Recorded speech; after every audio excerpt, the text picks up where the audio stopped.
Vous écoutez Julie Taylor à Julie et compagnie. Bonjour. Aujourd'hui, notre invité est Jean-Martin Fortier. Bonjour Jean-Martin. Bonjour Julie. Ça me fait plaisir que tu sois là. Ça fait longtemps que je veux te rencontrer. Je sais que toi et ton épouse Maud-Hélène êtes depuis 20 ans participants dans un mouvement. Vous avez votre ferme maraîchère, vous vendez ici et ailleurs dans des marchés publics. Je vous ai même croisé à Montréal.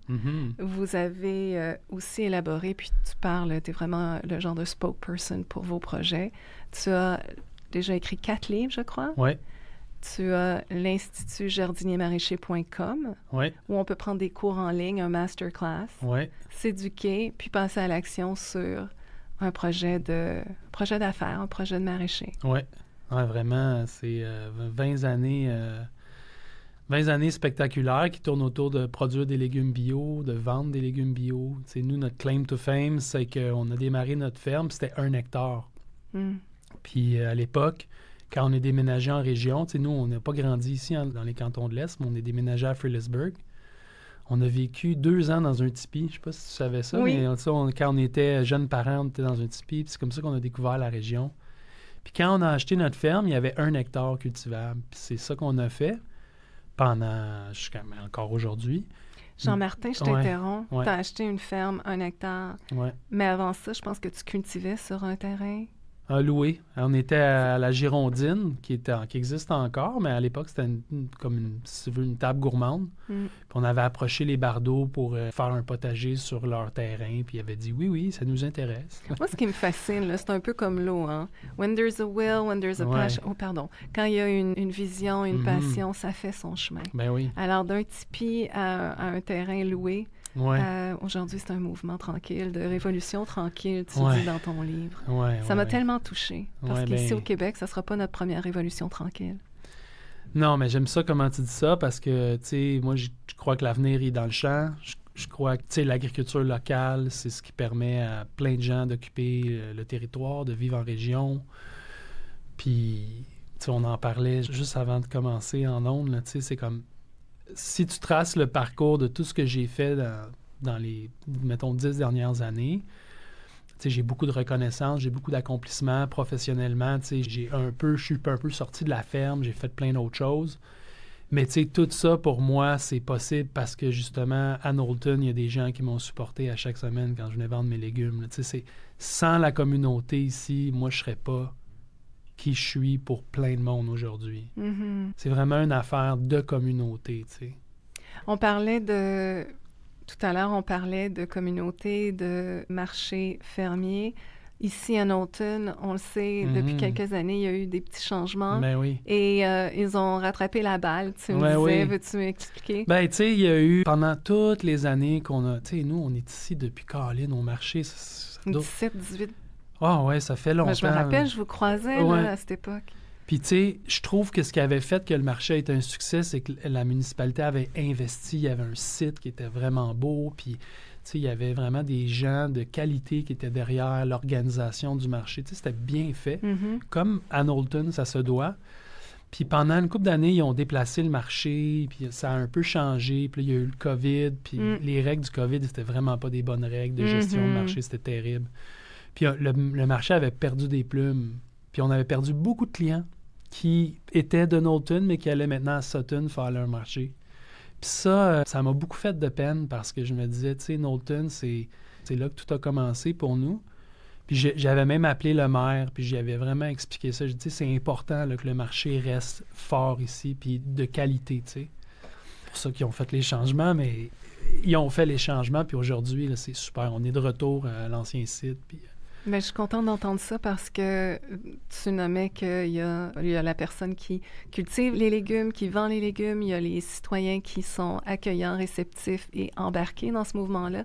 Et il faut aligner également nos élus. Ben oui. Quand eux aussi sont de la partie, c'est une situation gagnante et gagnante encore. Ben oui. Le politique, surtout au niveau municipal, c'est quand même un pouvoir qui n'est pas très loin de nous. Là, on peut l'influencer. Qui est très accessible. Oui, puis il est important parce que, je sais pas, moi, je crois beaucoup à ça, communautaire. Fait que c'est ça. Puis Knowlton, tu sais, la communauté est chanceuse. Là. Il y a quand même beaucoup de ressources pour aider les gens. Puis, Je suis entièrement d'accord. C'est une belle communauté. Alors, on vient à ton livre livre qui s'intitule « Dans mon jardin » aux éditions Cardinal. Alors, je lisais ça, puis que ça disait que c'était une révolution tranquille qui commençait par ses mains, son cœur, chez soi. C'est ton premier livre au grand public? Oui, c'est un livre de jardinage. Donc, tu sais, moi, je suis un maraîcher. Puis, tu sais, tous les livres que j'ai écrits, mon premier livre, c'est Le jardinier maraîcher. J'ai écrit un autre livre sur comment produire à l'année dans des serres. Mais c'était tout pour un public de maraîchers. C'est des livres quand même assez techniques. Puis là, dans ce livre-là, ce que j'ai fait, c'est que j'ai décliné un peu toutes mes techniques, mes méthodes à l'échelle d'un potager pour accompagner les gens dans leur aventure du potager puis les aider à leur donner des bonnes méthodes, des bonnes techniques. Ça m'a pris beaucoup plus que je pensais faire ce livre-là parce que, tu sais, je connais tellement mon travail, je connais bien les légumes, je sais comment. Mais là, je me rendais compte que les gens à qui je m'adressais, eux, souvent, là, je les prends de loin, là. Oui, tout à fait. Puis je préparais l'entrevue, puis je me disais, moi, je pars de plutôt loin. Fait que tu vas pouvoir répondre à mes questions partant de là. Mais avant, je voulais dire, par exemple, j'ai feuilleté ton livre, il est dense, il est riche, il est beau, mais du coup, on voit vraiment que tu adresses des choses où tu amènes de la clarté.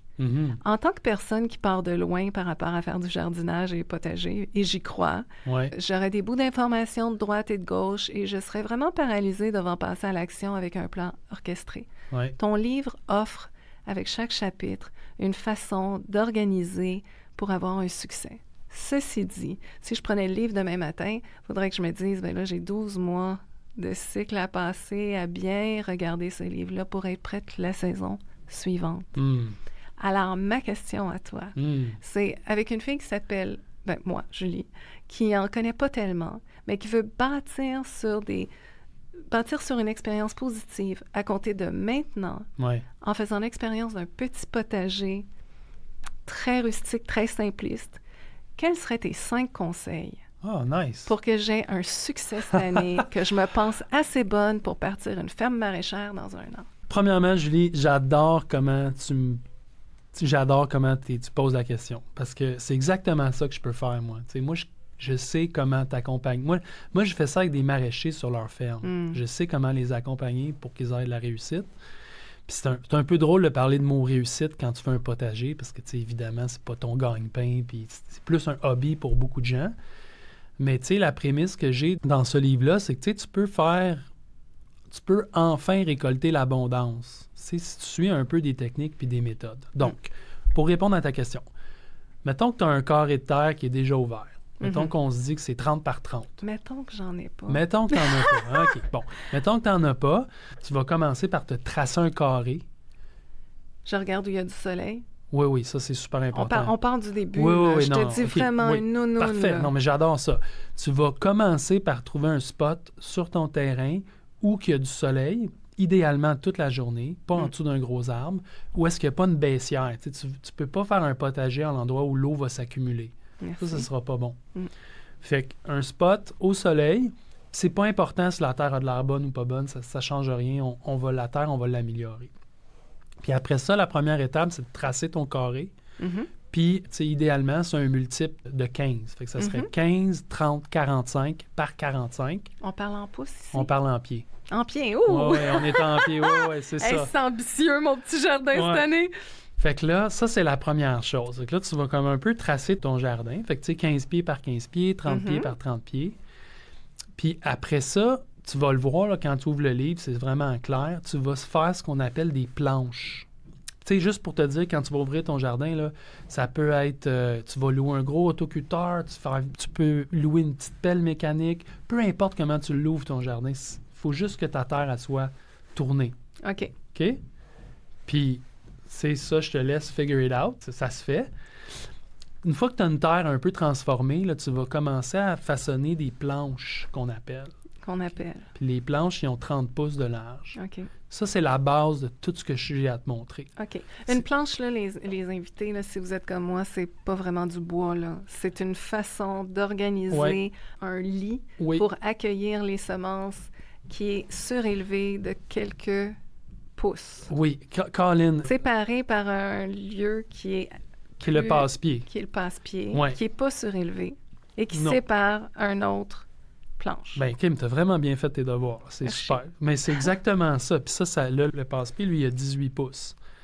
Puis c'est ça que tu vas répéter plusieurs fois dans ton carré avec des longueurs de planches qui sont tous les mêmes. Fait que tu vas comme un peu te faire un canevas. Mhm. Puis une fois que ça c'est fait, ça c'est le plus gros la première année. Mhm. OK? Après ça, on va rajouter du compost. Puis Oui. on va s'acheter un outil qui s'appelle une grelinette. Oui.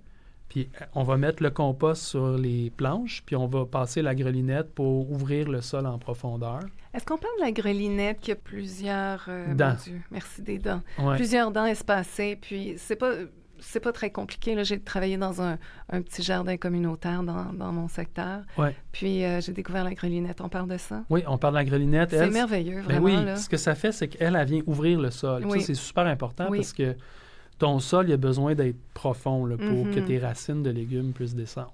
OK. Puis ça, c'est bon parce que on le remarque aujourd'hui avec la température.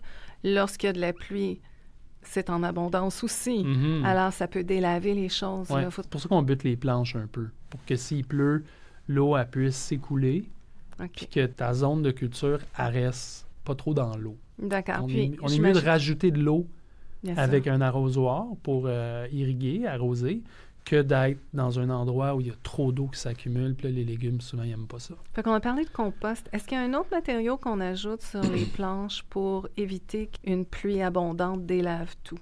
Je te dirais que c'est beaucoup comment on va shaper le jardin. D'accord. Fait que, tu sais, que ton carré soit pas dans une cuvette, Mhm. donc comme je t'avais dit, là, comme pas dans un endroit où l'eau s'accumule.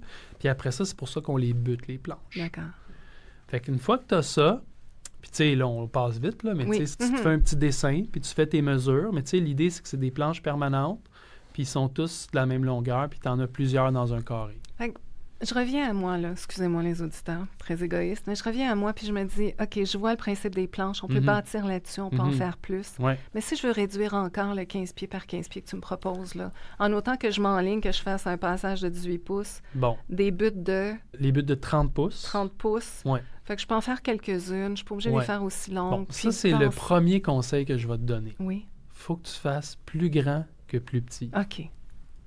Ça, c'est tout le contraire de ce que j'enseigne professionnellement à des D'accord. maraîchers depuis des années. Oui, oui. Parce que, Julie, tu vas voir qu'avec les techniques que je vais te montrer, tu vas pas travailler plus. Mhm. Tu vas juste avoir un terrain de jeu qui va te donner plus de flexibilité. Mhm. Puis plus, tu vas vouloir tantôt faire des engrais verts, faire des rotations des cultures.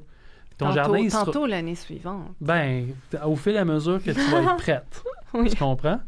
Puis c'est parce que si ton jardin il est trop petit, tu vas le remplir d'une shot, puis là, il n'y aura plus de place pour rien faire. Puis Mhm, mhm. la différence avec faire un potager à la manière plus standard, parce que tout le monde part des tomates, des laitues, puis tu sais, comme un week-end, ils viennent puis ils plantent leur potager, c'est que moi, je vais t'instruire à venir planter à chaque semaine, un peu, Ah, ça, c'est une excellente idée. pour avoir un approvisionnement continu de tout ce que tu as besoin. Oui, puis pour justifier à moi, possiblement le conjoint et les enfants, que c'est un bon investissement Ben de nos oui. énergies parce Ben qu'il oui. faut récolter Ben de oui. façon pas systématique, mais Oui, c'est comme Ouais. quotidienne, régulière. oui, pour tu sais. pouvoir en profiter tout Ben oui. l'été. On ne se questionne pas pourquoi on a travaillé comme des Mhm. buffles. Oui, j'aime ça. Puis se retrouver plus tard avec de retourner au marché ou Ouais. pas profiter vraiment de Ouais. l'abondance. Mais je fais une petite pause encore. Mhm. C'est une révolution tranquille parce que Mhm. moi, j'ai toujours... Je vais y aller de mes idées et croyances. Ouais. Puis, s'il te plaît, renchéris. OK. Moi, je vois ce que tu mets dans ton assiette comme... Puis c'est pas moi qui... Je me suis éduquée, là. J'ai lu des livres de Jane Goodall il y a 20 ans. J'ai lu le 100 Mile Diet. Donc, s'approvisionner dans un radius de 100 000.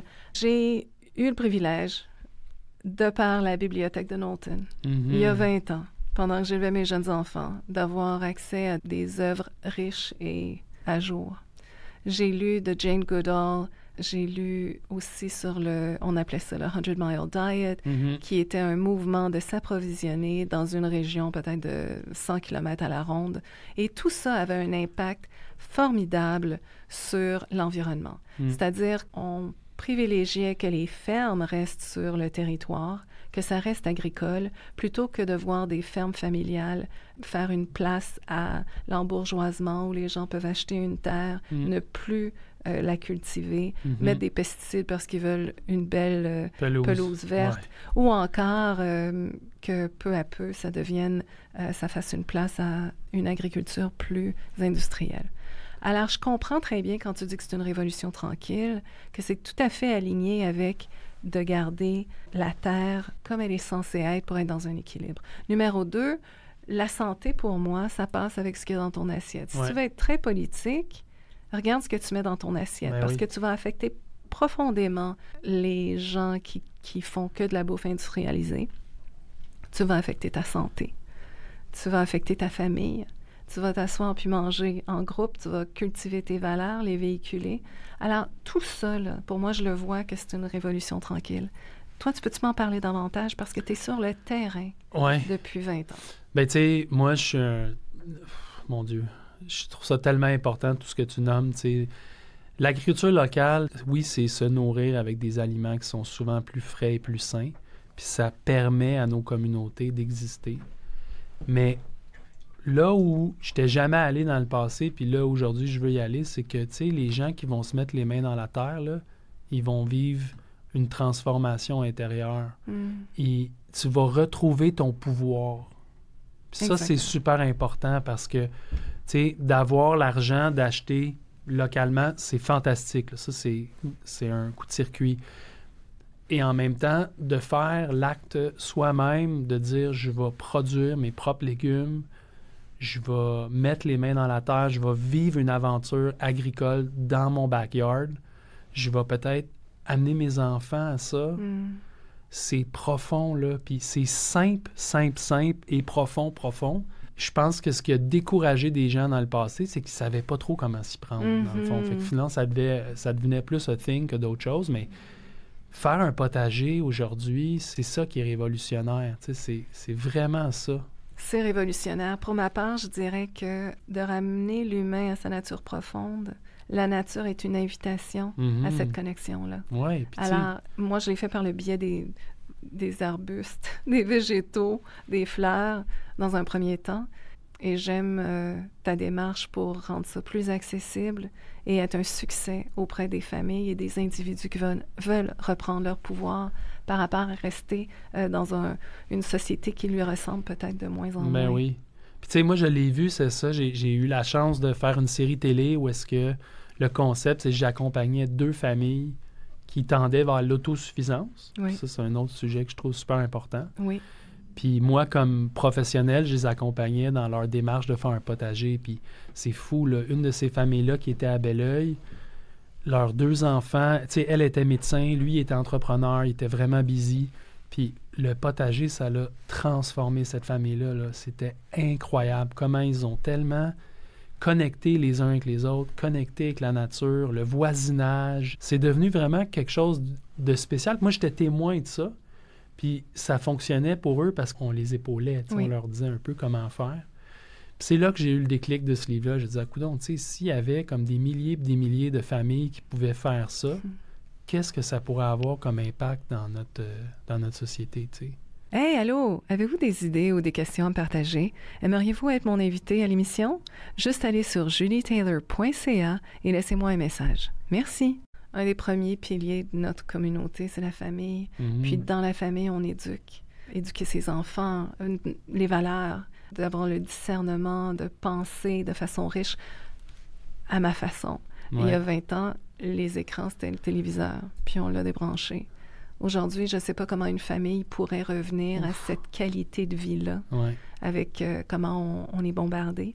Mais je le souhaite à tout le monde de créer de l'espace pour grandir sur ses valeurs, puis connecter à la nature, comme tu dis, à travers le potager.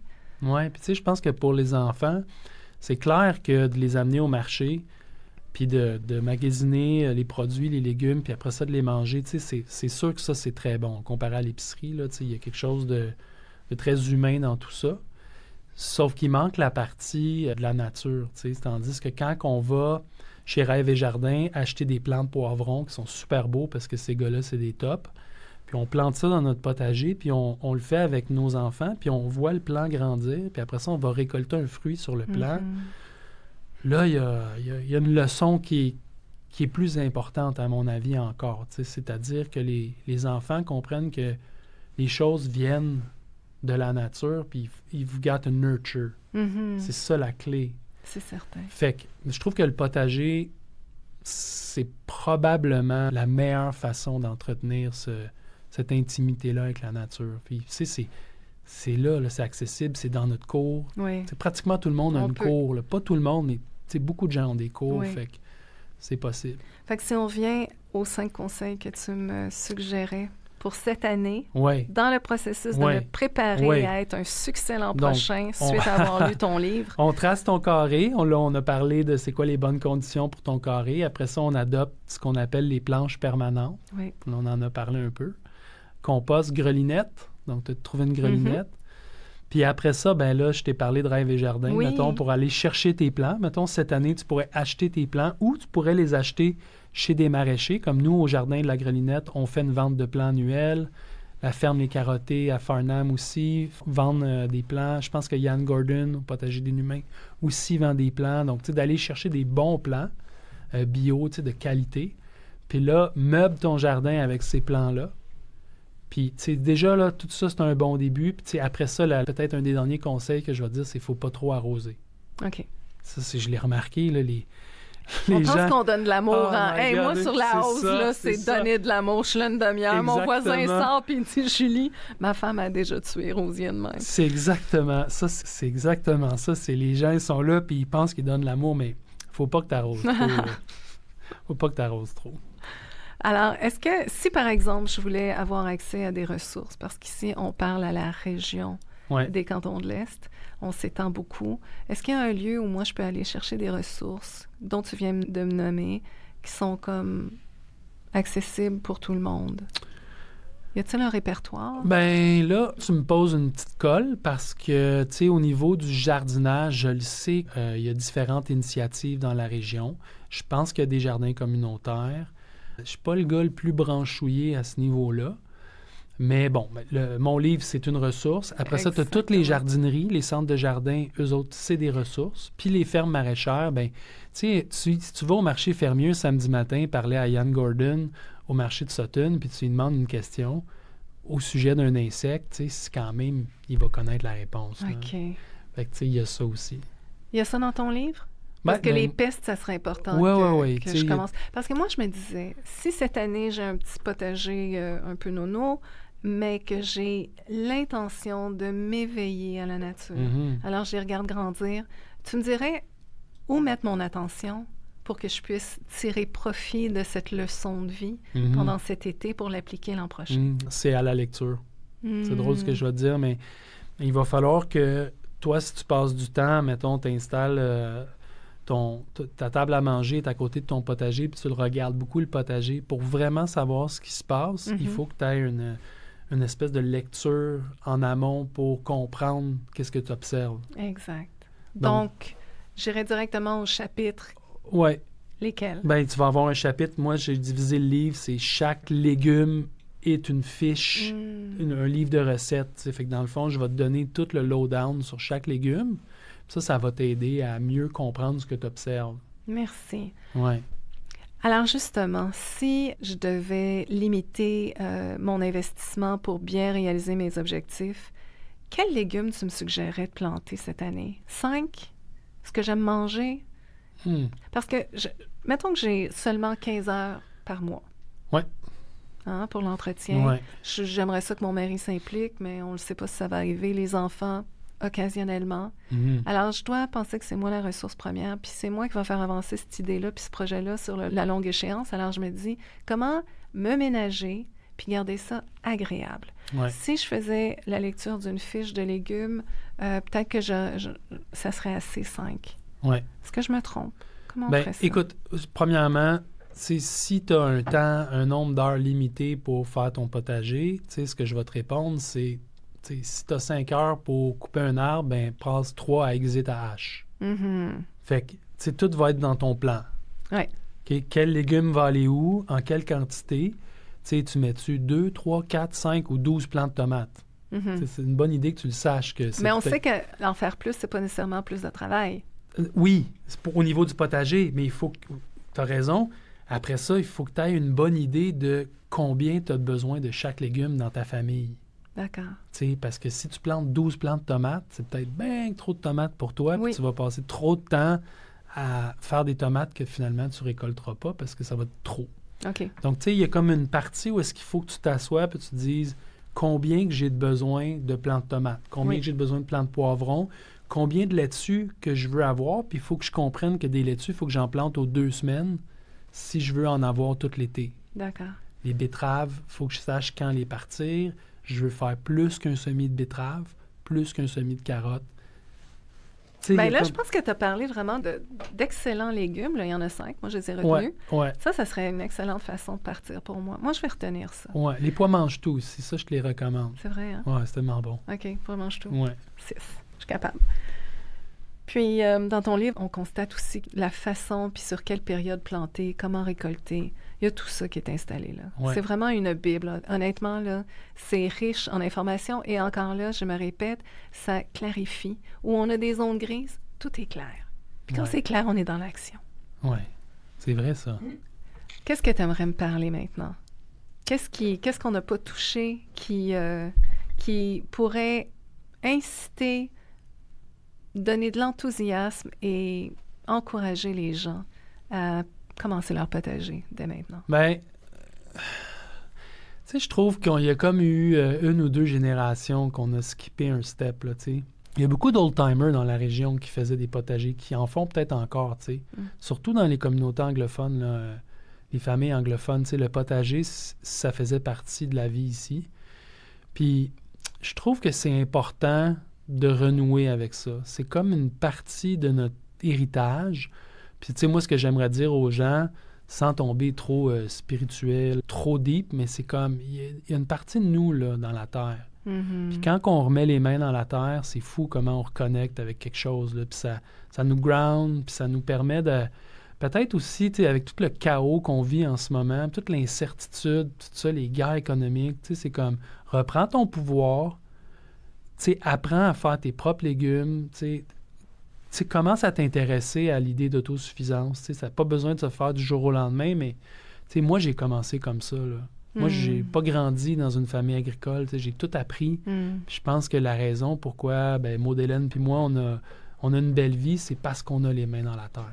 J'ai vu une petite capsule tout à l'heure, puis tu parlais de votre ferme, la terre, comment vous l'avez développée. Puis c'est bon pour la terre, mais c'est bon pour vous, parce qu'elle vous donne tellement. Vous avez créé un environnement exceptionnel. Oui, puis ça a été pas juste, il y a eu des hardships, mais ça vaut la peine. C'est comme faire un potager, c'est moins compliqué que faire une ferme, puis faire une ferme, ça valait l'effort. Fait que c'est accessible. Je me dis, dans le fond, les gens font du yoga, pourquoi ils feraient pas un potager? C'est aussi cool. Écoute, merci de ton passage. Ça a été c'est quelque chose que je souhaitais depuis très longtemps.